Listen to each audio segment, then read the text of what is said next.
D-Lo 404 Boxing and More.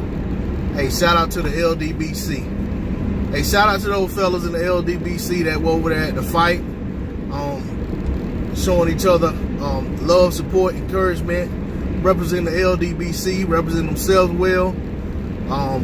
Just to name a few: Blue Blood Sports TV, Cali Enigma, Town Biz, DCB. You know, shout out to Barbershop Conversation Fred. I know he's a supporter of the LDBC. You know, any other guys that were over there that I missed. I watched a lot of you guys' video and live streams from over there. I just want to say salute to you. Keep doing your thing and keep representing the LDBC the way you do. Hey, I appreciate you guys and I support you guys. That said, let me get into the fight. So we finally get the fight that we've been waiting on, probably, I want to say about 2.5, 3 months. The fight was announced, maybe a little longer. And the fight that we all, you know what I'm saying, been clamoring for ever since it was made. You know, coming into the fight, we heard all kind of talk about, you know, and also have said all kind of things, you know, about who wasn't this and who wasn't that, and who, you know, Tyson Fury gonna knock out Deontay Wilder. Excuse me. Wilder's gonna knock out Fury. Fury's a bum. Deontay Wilder's a bum. Deontay Wilder's a dosser. Just all kind of, you know, stuff like that. And basically a lot of disrespect to the other fighter from both sides. You know, one thing I will say that you know, from my own standpoint, and I can say for a lot of guys in LDBC were big up in Tyson Fury for stepping up, taking the fight, especially, you know, even big up in him for making a return to boxing in the first place, winning these 2 tune-up fights, and coming into this fight with confidence, saying he expects to win the fight.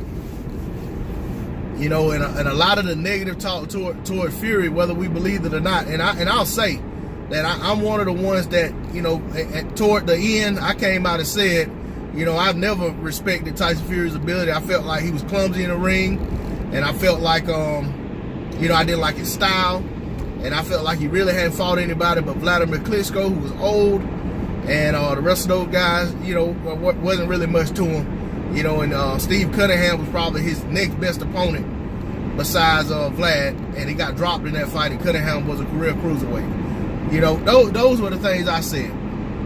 And I'll be the first to admit that a lot of what I said came on the heels of you know, all this criticism and disrespect for Deontay Wilder, and I just got to a point where, you know what I'm saying, it's like, okay, y'all don't have any respect for this man, y'all don't respect our champion, y'all don't respect our points of views, even though we keep big up in this guy, you know what I'm saying, and y'all still want to shit on Wilder. So, you know what I'm saying, okay, I'm just gonna go ahead and tell you this is how I feel about your guy. And that's what I said. And I'll say this. I mean everything I said, from the I respect Tyson Fury and his comeback story and his will to get in there with Deontay Wilder. But I also meant the things I said about his boxing ability and what I thought of him, and what I thought of his opponents, and what I thought of his performances, and what I thought of his style. I meant every bit of that.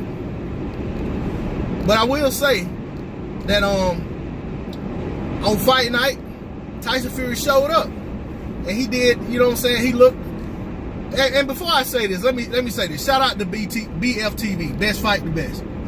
BFTV made a video where he showed Tyson Fury in several fights before the Vladimir Klitschko fight, and he showed him in his 2 combat fights, and he said Tyson Fury looks like the same fighter. I agree with him. You know, I wholeheartedly agree with him. I say, hey, this guy is doing the same things he was doing before. And you know what I'm saying, I wasn't impressed with him then. I wasn't impressed with him in the comeback. And I will say, you know, BFTB was spot on. And come fight night, Saturday night, Tyson Fury looked like the same fighter again. He done the same things that he's always done. You know, he had, you know, good movement. He got in there and threw his punches when he got in close. He fought at range, but he also was able to use his footwork and erky-jerky movements to avoid a lot of shots. That's Tyson Fury's stock and trade. That's a hallmark of a Tyson Fury fight. That's his style. Whether I agree with, whether I think his style is aesthetically pleasing to my taste or not, that's not the point. The man's style is effective for him. It's just like Shawn Porter. I like Shawn Porter as a fighter. I don't like Shawn Porter's style. I don't like the way Shawn Porter talks when it comes to fighting Errol Spence and, his actions. But as far as Porter's style, I really don't like it. You know what I'm saying? And I never have. But his style works for him. He's only lost 2 fights. He's beaten some really good fighters. His style works for him. If you bring somebody in to try to change his style all of a sudden, it will probably work against him at this point. Same thing with Tyson Fury. Fury fights in the style that works for him. If someone came in and tried to make him a stand-up, come forward, more stationary boxer, it will work against him. He fights in a style that works for him. All right. Same thing with Deontay Wilder. You have those who criticize Wilder for his style, say he swings wild, he only looks for the big shot, and a lot of other things. They don't like his style. Whether those are professional fighters saying that, whether those are fans like myself, whether that's media people saying it, whatever. They have their right to their opinion. Now, as for the fight itself, Tyson Fury went into that fight with a head full of determination, and he was determined to go in there and fight a Tyson Fury style fight. As for how the fight played out, I have to admit the fight was a Tyson Fury fight.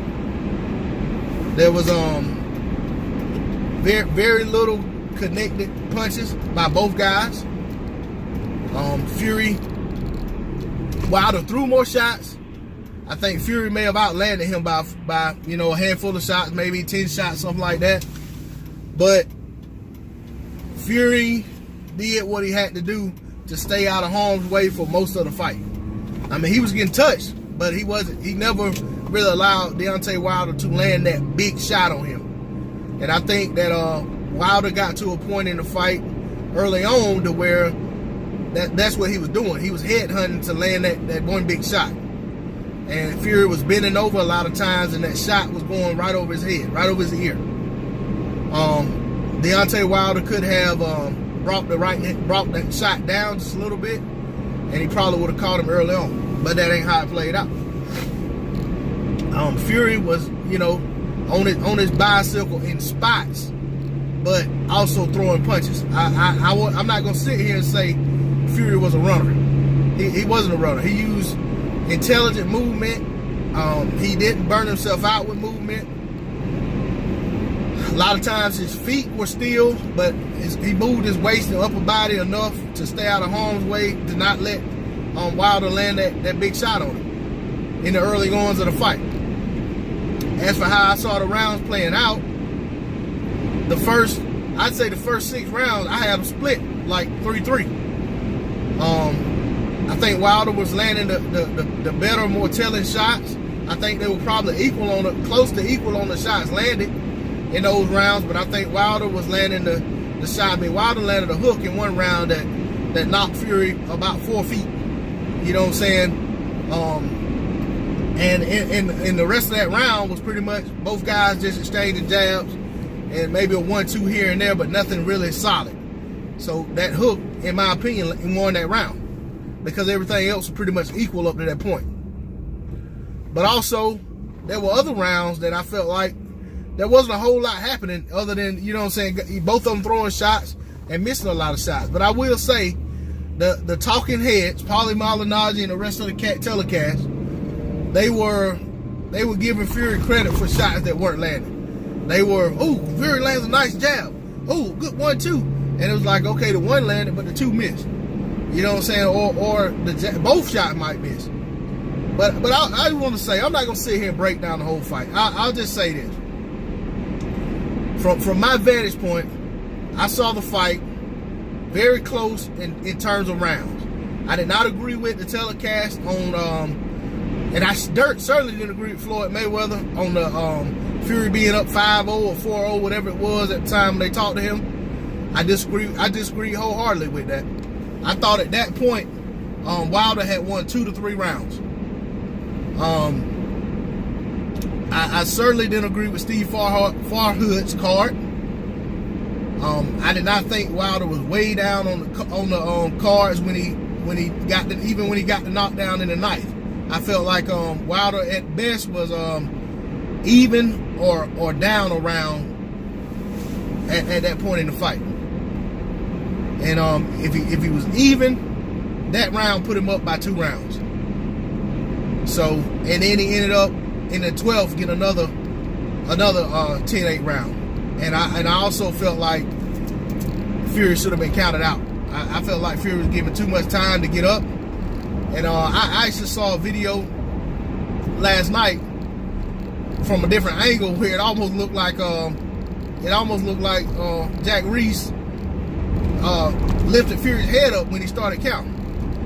But maybe it was just the position of his hand, and it just so happened that right as he put his hand down, Fury lifted his head up. You couldn't see the full angle of Jack Reese's hand. You could just see his hand go down, but it was blocked by, the view of his hand was blocked by Tyson Fury's head. But you know, I think in terms of rounds, I think they were even in rounds. With that best, you would have it 7-5 for Fury, but with Wilder having those 2 10-8 rounds, you know what I'm saying, you can't give Fury a win. For those who feel like Fury got robbed. Yes, I think if you don't really know what you're looking at and you're listening to the guys on the broadcast, you think Fury was dominating every single round and Wilder only had a puncher's chance from the 4th round on. You know what I'm saying? I mean, the way they were talking. But I got tremendous respect for both guys. I think I give Tyson Fury credit. He made this a Tyson Fury fight. And the fight went as good as it could possibly have gone for Tyson Fury. All that talk about him knocking out Deontay Wilder, I never thought Tyson Fury would go in there and go for broke trying to get the knockout like he said he was. Tyson Fury said he was going to go out there in the 1st round and try to knock Wilder out, and he was going to press for it. That didn't happen. I do think Wilder went out and started from the opening bell looking for the knockout, and I think that hurt him in terms of giving away rounds that he didn't have to give away. But I think both guys did a good job landing their jab. I think both guys did a good job defensively in that fight. There were some spots in there where I think, you know, I do think, and well, I mean, I can think it and I say it, but I think everyone knows Deontay Wilder ran out of gas and in that latter parts of that fight. And I actually think he ran out about the midway point. I think he just got a second win. But I think for some reason there was some conditioning issues that showed up in the fight for Deontay Wilder, and that was the last thing I expected to see happen. But maybe credit Fury for that. Maybe Fury made him follow him around the ring more than he's used to. Maybe Fury made him work more than he wanted to have to work. And he was missing a lot of shots that take a lot of energy out of him. A lot of boxers say a missed shot takes more out of you than landing a shot. You know, so a lot of that took a toll on Deontay Wilder. I don't know how much the layoff being out from March played into it. You know, only he and his team knows that. I don't know how much the coming in at 212 played a part in it. You know, I thought, you know, that if they came in at 212, it was intentional. There was a method to it. But also, I do remember at the weigh-ins, one of the guys that were talking said, you know, may have been Paulie, actually said that, you know, the 212 may just be a byproduct of, you know, training, you know, how hard he trained in camp. That you know, he worked so hard that he actually lost weight that they didn't plan to lose. You know, that could happen. You know, but as for the draw, I'm not happy with the draw. I felt like Wilder won the fight, but I'm not mad at the draw. You know, but at the same time, I'm gonna be honest. This wasn't a fight that Deontay Wilder could win, even coming into the fight. The moment this fight was signed, it was always a lose-lose for Deontay Wilder because of Tyson Fury coming off of a layoff and only having those 2 tune-up fights that he had, and you know, coming back off suspension and coming back off of drug addiction or whatever else he went through, depression, so forth and so on. Excuse me. All of that was gonna, no matter what Wilder done, if Wilder went out and knocked Fury out in the first round, it would have been the fight was too soon for Fury. Wilder cherry picked and whatever the case was. If Wilder, you know, basically no matter what, Wilder couldn't win in this fight. But I take my hat off to both guys.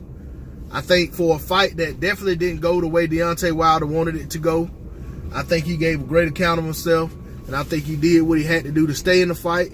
And I feel like at the very worst, when he got that last knockdown, he did what he had to do to win the fight. I felt like the fight was hanging in the balance in the 12th round, and whoever won the 12th round was going to win that fight. And Wilder went out there and cemented it with a knockdown, and I felt like that knockdown was the difference in the fight. But I'm eager to see what happens next for both guys. I have a lot of respect for both guys. I don't know that a rematch is going to happen right away. You know, in boxing, sometimes the teams behind these people say, hey, let's hold on to that rematch for a minute. That's a fight we can come back to and make some really good money. Now, had it been a loss for Wilder, I think there was a guaranteed immediate rematch in there. But the fact that it ended up being a draw, I don't know what they're going to do. I don't know if they're going to try to make the AJ fight with Wilder. I don't know if Fury's team is going to try to make the AJ fight. I don't know what's going to happen. I don't know that either team is just clamoring to get the rematch right away, but I don't think Team Wilder is opposed to the rematch. Wilder actually said he'd be glad to do the rematch right away. So we'll see what's next for both guys. Fury said, he wants to just go home and think about what to do next, and I respect that as well. But shout out to both of those tremendous warriors. I salute them. I think Fury gave a great account of himself. I think a lot of people discounted Wilder and what he did in the fight because the fight didn't play out as they expected. I think they expected Wilder to go out there and knock Fury out early, which is what most of the money that was laid on the fight was, and that was most of the predictions. But it didn't play out that way. But we got a great, entertaining fight, and I'm glad I spent my money watching it. I'll make more videos about this later, but I done got this job, and I got to get out of here. Hey, shout out to the LDBC. Thanks to my subscribers and repeat viewers. Anybody that hasn't subscribed to the channel, I ask you to please subscribe. Drop a comment in the comment section. Hit that like button for me. Once again, it's D-Lo 404 Boxing and more. I'm out of here. Peace.